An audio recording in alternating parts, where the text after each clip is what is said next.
ხვალმწერლის სახლში თბილისის წიგნის საერთაშორისო ფესტივალი გაიხსნება.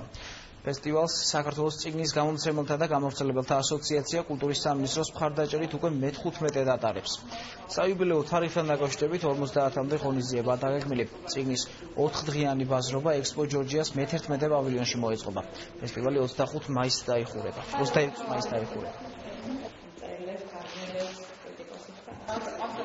გეგმილი გვაქვს არაერთი ღონისძიება წიგნის პრეზენტაცია, მწერალთან შეხვედრა, თვითონ პავილიონის შიგნით, მთავარ სცენაზე, რომელიც არის გეოგრაფიული და იდეური ცენტრი მთელი ფესტივალის და იქ მთელი დღის მანძილზე ნებისმიერ დროს ჩვენი მკითხველები დაესწრებიან ამა თუ იმ ღონისძიებას. თბილისში იმყოფება 15 უცხოელი გამომცემელი სხვადასხვა ქვეყნიდან და ფესტივალის გახსნაზე, რომელსაც ოფიციალურად ხვალ 2 საათზე ბატონ გურამოდიშარია კულტურის და დაცვის მინისტრი გახსნის, იგეგმება 15 უცხოელი გამომცემლის ვიზიტი ფესტივალზე, რათა უშუალოდ გაეცნონ ქართულ გამომცემლებს.